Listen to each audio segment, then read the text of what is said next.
¿Qué estándar deben usar los cristianos para determinar lo que enseñamos y practicamos? ¿Podríamos realizar encuestas a cristianos profesos para determinar qué prefiere la mayoría con respecto al plan de salvación, la adoración de la iglesia, el gobierno de la iglesia y la vida moral? ¿Podríamos hacer esto y seguir llamándonos cristianos? En los días de Moisés, las preferencias humanas llevaron a la adoración de un becerro de oro. ¿Qué tipo de cristianos estarían de acuerdo en basar la doctrina de la Iglesia en el capricho de la popularidad humana? ¿Podemos consultar el Corán, los Vedas, las enseñanzas de Confucio o Buda para determinar las creencias y prácticas cristianas? Si es así, podríamos practicar jihad o jihad. ¿Podríamos adoptar prácticas judías que se encuentran en el Antiguo Testamento? Si es así, se podrían defender la poligamia, los sacrificios de animales y la prohibición del tocino y el bagre. ¿Pueden los cristianos modelar sus prácticas religiosas según los salmos? Si es así, podríamos sancionar el uso de incienso. Salmo 141, versículo 2. Maldiciones sobre los enemigos. Salmo 137, versículo 9. Tocar las trompetas. Salmo 81, versículo 3. Procesiones. Salmo 42, versículo 4. Sacrificios de animales. Salmo 51, versículo 19. Y adoración dirigida hacia el templo. Salmo 5, versículo 7. Sostenemos que para honrar a Jesús en la adoración y la doctrina, las congregaciones fieles deben usar solo el Nuevo Testamento, las enseñanzas de los apóstoles a la Iglesia, como fuente de las prácticas cristianas. Cuando lo hagamos, ofreceremos cantos de alabanza a Dios sin acompañamiento instrumental cuando nos reunamos para adorar. Más sobre música en la iglesia después de un himno. Nuevo y mejorado. Resuena con el consumidor estadounidense. Cuando observamos televisores, computadoras y teléfonos celulares, esperamos que los modelos más nuevos e innovadores sean los mejores. Desafortunadamente, muchos traen esta mentalidad al ámbito religioso. El miembro ocasional de la iglesia puede pasar por alto el hecho de que los intentos de mejorar el camino de Dios, como se enseña en el Nuevo Testamento, violan la advertencia bíblica contra añadir y quitar de la palabra de Dios. Apocalipsis capítulo 22, versículos 18 y 19. Y crear división en el cuerpo de Cristo, uno de los pecados más fuertemente condenados en las Escrituras. Primera de Corintios capítulo 1 versículos 10 al 13 y Juan capítulo 17 versículos 17 al 21. En este mensaje, suplicamos a los creyentes conscientes que dejen que las enseñanzas del Espíritu Santo establezcan los límites para la música de la Iglesia. La mayoría de los creyentes saben que algunas formas de adoración judía incluían música instrumental. Pero ¿cuándo comenzaron los seguidores de Cristo a usar música instrumental en la asamblea? Dado que la Iglesia Católica y la mayoría de las denominaciones emplean acompañamiento instrumental, la mayoría de la gente asume que los cristianos siempre lo han hecho. No es verdad. Considere el testimonio de las enciclopedias. J. M. Brown escribe en la Enciclopedia del Conocimiento Religioso que los cristianos primitivos no practicaban la música instrumental. Es evidente en la historia de la Iglesia. La Nueva Enciclopedia de Conocimientos Religiosos de Skaff Herzog documenta el hecho de que el órgano fue rechazado en los primeros círculos cristianos. La costumbre del acompañamiento del órgano no se generalizó entre los protestantes hasta el siglo XVIII. Los historiadores brindan más apoyo a estos hechos. Edward Dickinson escribe en Historia de la Música: si bien las melodías paganas siempre se cantaban con acompañamiento instrumental, el canto de la Iglesia era exclusivamente vocal. El profesor de Yale, George Fisher, nos dice en la Historia de la Iglesia Cristiana que la música primitiva de la Iglesia era coral y congregacional. Theodore Finney explica en una historia de la música que los primeros cristianos se negaron a tener nada que ver con la música instrumental que podrían haber heredado del mundo antiguo. Hugo Leichtendried declara enfáticamente en Música, Historia e Ideas. Sin embargo, solo se permitía cantar y no tocar instrumentos en la iglesia cristiana primitiva.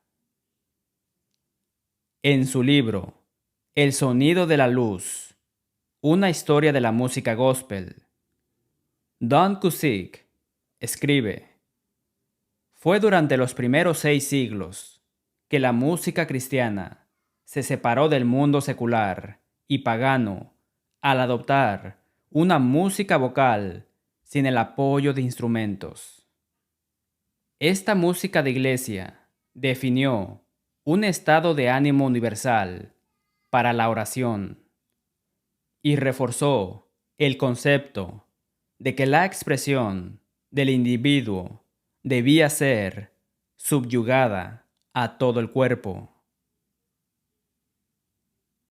Carl Wilson Jerkins escribe en Notación musical y terminología: este término, a capella, significa literalmente en estilo de capilla o como en la iglesia, y se refiere al hecho de que en los primeros días de la iglesia todos los cantos eran sin acompañamiento.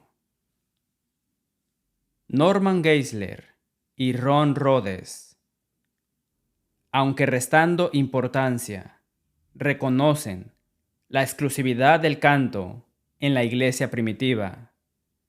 En convicción sin compromiso, mantenerse firme en las creencias fundamentales de la fe cristiana. Escriben: muchas iglesias a lo largo de la historia han incluido himnos y cantos en sus servicios de adoración sin acompañamiento musical. Esto fue especialmente evidente durante el periodo patrístico, los primeros 6 siglos de la historia de la Iglesia. Los himnos presentaban solo la voz humana. Larry Thompson escribe en su libro sobre grandes personajes bíblicos, titulado Héroes ocultos. Se dice que el mismo Beethoven prefería la música a capela en la catedral, con música instrumental apropiada solo para el teatro. Joseph Scluter, en su Historia General de la Música, nos informa además que Beethoven se refiere a la música vocal sin acompañamiento como el único estilo eclesiástico genuino. El testimonio de la historia es concluyente. No solo la música de la iglesia era totalmente vocal, sino que los primeros cristianos prohibieron toda otra música como algo pagano e inapropiado para la iglesia. ¿Cómo podría el culto judío incluir música instrumental y el culto cristiano primitivo excluirla? Claramente, alguien alteró el culto cristiano. Entonces, ¿cuál es? ¿Ordenó Dios el uso de instrumentos solo para que los primeros cristianos los eliminaran del culto público? ¿O los apóstoles expulsaron la música instrumental de la asamblea de adoración solo para que los hombres los agregaran en una fecha mucho posterior, sin la aprobación divina? Amamos la música. Algunos miembros de la Iglesia de Cristo son músicos de renombre internacional. Tenga en cuenta que tocar instrumentos no es más malo en sí mismo que comer bistec. Pero así, como no podemos agregar o sustituir bistec por pan sin levadura en la asamblea de adoración, tampoco podemos agregar o sustituir tocar instrumentos por cantar como está autorizado en el Nuevo Testamento. Se multiplican las amonestaciones contra el uso de instrumentos en el culto. Considere advertencias más impresionantes de las fuentes más improbables, eruditos de denominaciones que hoy en día defienden la música instrumental en la adoración. Cayetano, el prominente cardenal católico romano del siglo XVI y contemporáneo de Martín Lutero, dice: debe observarse que la Iglesia no usó órganos en la época de Tomás, por lo que hasta el día de hoy la Iglesia de Roma no los usa en presencia del Papa, porque la disciplina interna de Dios supera a todas las disciplinas humanas que rechazaron este tipo de instrumentos. La Enciclopedia Católica está de acuerdo, aunque Josefo habla de los maravillosos efectos producidos en el templo por el uso de instrumentos. Los primeros cristianos eran de una fibra demasiado espiritual para sustituir instrumentos sin vida o usarlos para acompañar la voz humana. Clemente de Alejandría condena severamente el uso de instrumentos, incluso en los banquetes cristianos. Estas palabras provienen de las autoridades católicas, a pesar de que la Iglesia Católica, no Jesús, los apóstoles, ni el Nuevo Testamento introdujeron el instrumento en la adoración. El anglicano episcopal Joseph Bingham, en las Antigüedades de la Iglesia Cristiana, escribe: la música en las iglesias es tan antigua como los apóstoles, pero la música instrumental no tanto. En las partes occidentales, el instrumento no es tan conocido hasta el siglo VIII, porque el primer órgano que se vio en Francia fue uno enviado como regalo al rey Pipino por Constantino, el emperador griego. Pero ahora solo se usaba en las cortes de los príncipes y aún no traído a las iglesias, ni nunca fue recibido en las iglesias griegas, no habiendo mención de un órgano en todas sus liturgias antiguas o modernas. La Iglesia luterana emplea acompañamiento musical en la adoración. Sin embargo, el erudito luterano Jan Kurtz admite en su Historia de la Iglesia que Crisóstomo tuvo que declamar contra la secularización de la música de la Iglesia. Más duradera fue la oposición a la introducción de la música instrumental. El mismo Martín Lutero enseñó que el órgano en el culto es la insignia de Baal. Los católicos romanos lo tomaron prestado de los judíos. Juan Calvino, el padre de las iglesias reformadas y presbiterianas, escribió sobre el Salmo 33. Los instrumentos musicales para celebrar las alabanzas de Dios no serían más adecuados que la quema de incienso, el encendido de lámparas y la restauración de las otras sombras de la ley. Por lo tanto, los papistas han tomado prestado esto, así como muchas otras cosas, de los judíos. Los hombres que gustan de la pompa exterior pueden deleitarse con ese ruido, pero la sencillez que Dios nos recomienda por medio de los apóstoles es mucho más agradable a Él.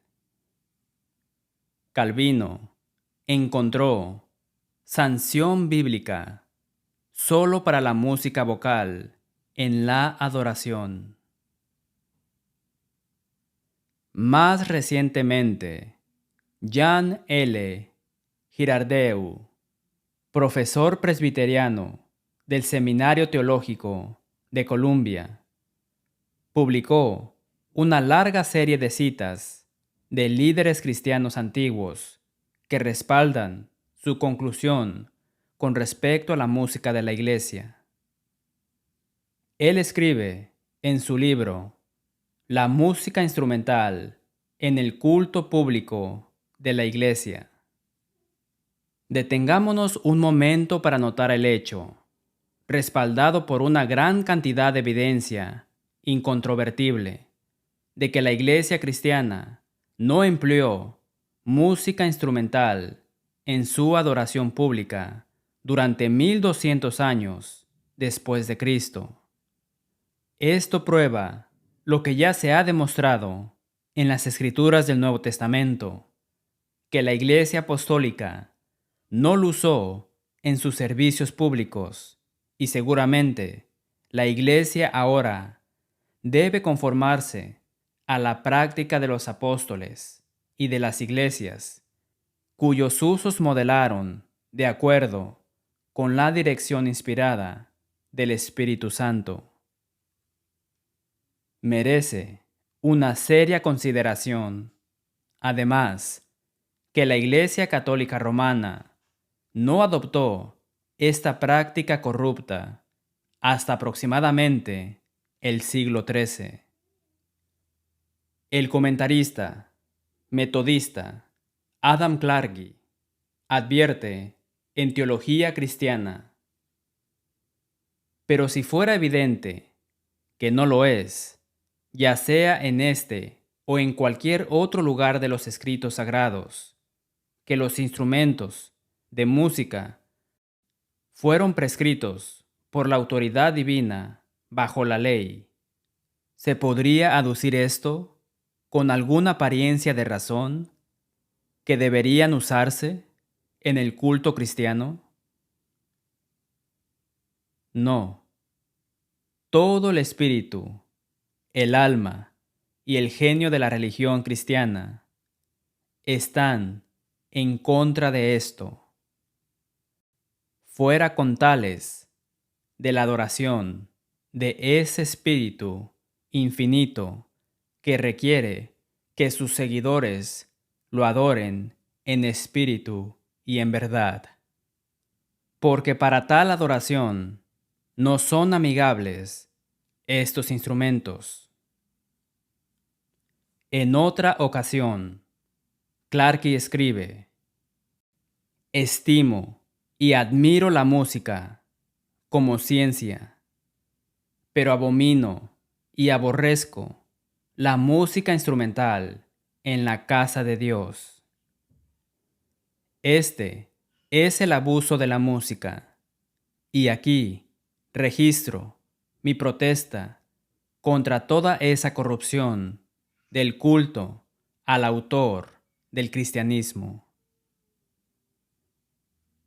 Clarke no estaba solo entre los metodistas. De hecho, John Wesley, el fundador del metodismo, habla decididamente sobre el tema, como se informa en las notas de un himnario publicado por la Iglesia Metodista Episcopal en 1884. No tengo ninguna objeción a los instrumentos de música en nuestra adoración, siempre que no se vean ni se escuchen. ¿Por qué estos hombres insistían tanto en cantar y no tocar si las escrituras del Nuevo Testamento instruían a la Iglesia a usar instrumentos? El bautista William Posey escribe en su libro La Iglesia Bautista en el Valle del Bajo Mississippi: durante años, los bautistas lucharon contra la introducción de la música instrumental en las iglesias. La instalación del órgano trajo serias dificultades en muchas iglesias. David Musick y Paul Richardson escriben: encantaré la historia maravillosa, una historia de la himnología bautista en América del Norte. David Benedict señaló que los bautistas se habían opuesto durante mucho tiempo al órgano debido a su asociación con la pompa catedralicia y poder prelatical, y que los viejos bautistas, acérrimos de tiempos pasados, hubieran tolerado al Papa de Roma en sus púlpitos como un órgano en sus galerías.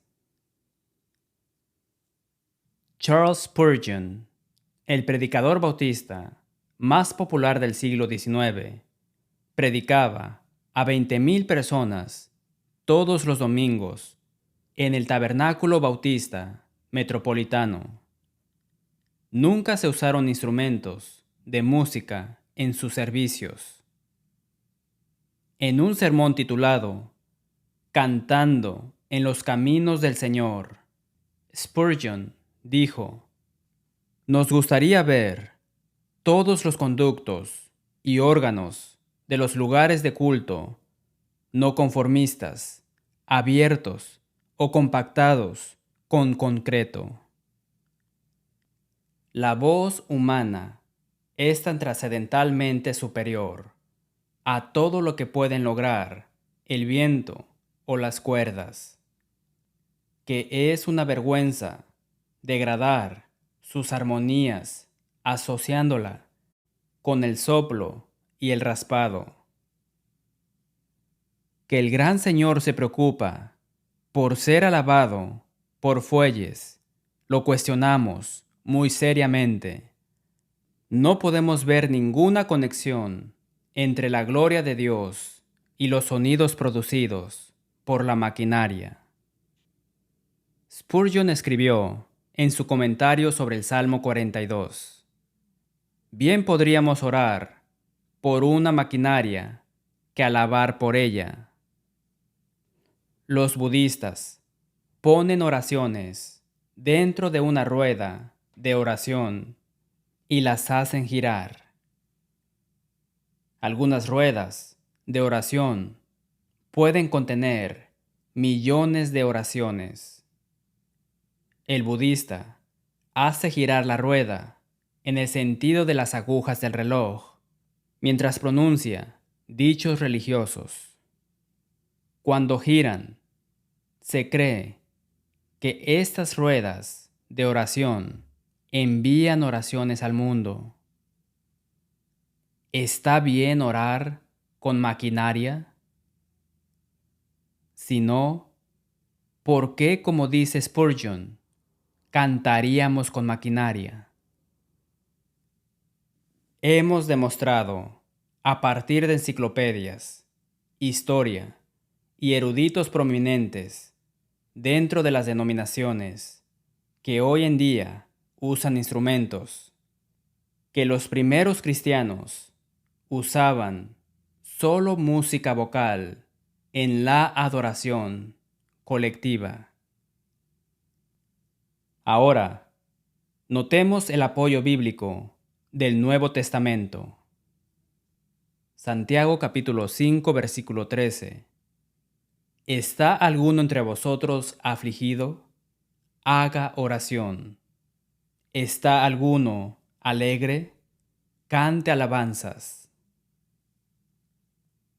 Romanos capítulo 15 versículo 9.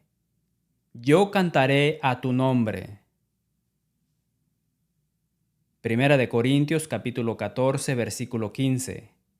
Cantaré con el espíritu, pero cantaré también con el entendimiento. Efesios capítulo 5 versículo 19. Hablando entre vosotros con salmos, con himnos y cánticos espirituales, cantando y alabando al Señor en vuestros corazones. Colosenses capítulo 3 versículo 16.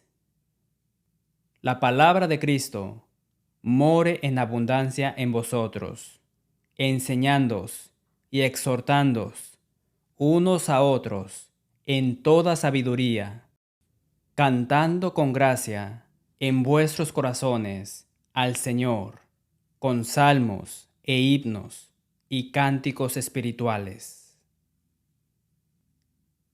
Hebreos capítulo 2 versículo 12. En medio de la congregación te alabaré.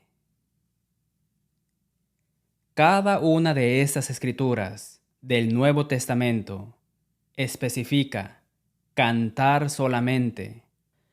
Ninguna escritura del Nuevo Testamento agrega tocar instrumentos en la asamblea cristiana.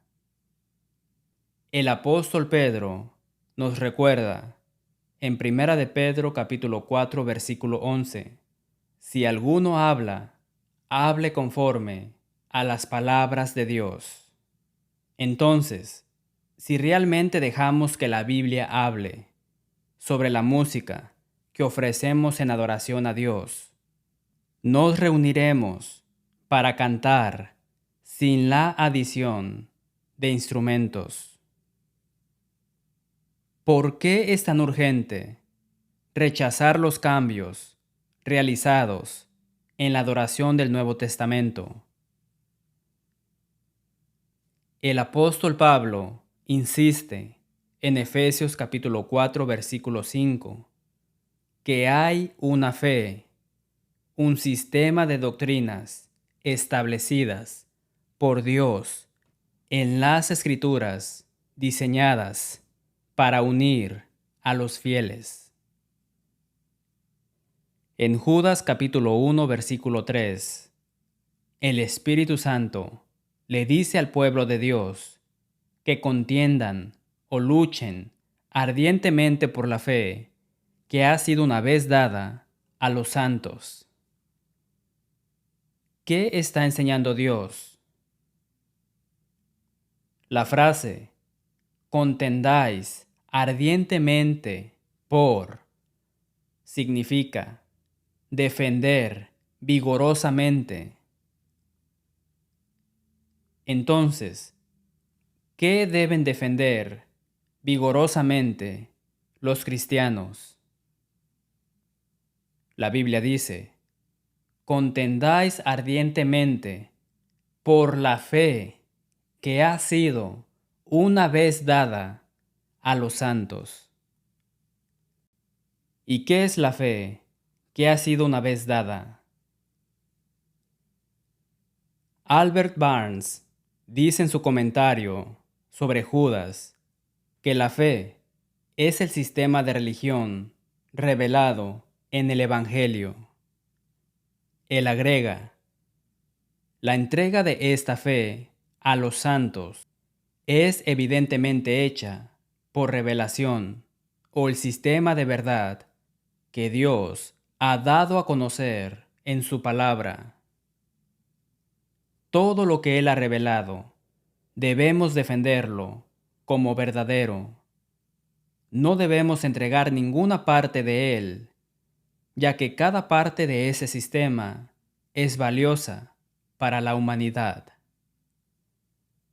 Entonces, la fe que debemos defender vigorosamente es el sistema de creencias que nos transmite el Nuevo Testamento. Permítame ser claro. La fe que ha sido una vez dada incluye cantar y sin instrumentos en la adoración. En la última página de la Biblia, Jesús declara enfáticamente, yo testifico a todo aquel que oye las palabras de la profecía de este libro. Si alguno añadiere a estas cosas, Dios traerá sobre él las plagas que están escritas en este libro. Y si alguno quitare de las palabras del libro de esta profecía, Dios quitará su parte del libro de la vida y de la santa ciudad y de las cosas que están escritas en este libro. Apocalipsis capítulo 22 versículos 18 y 19. Seguramente esta advertencia se aplica no solo al último libro del Nuevo Testamento, sino a todos ellos. Que todos decidamos ofrecer a Dios en adoración lo que Él quiere, no lo que nosotros queremos. No añadimos nada, no quitamos nada.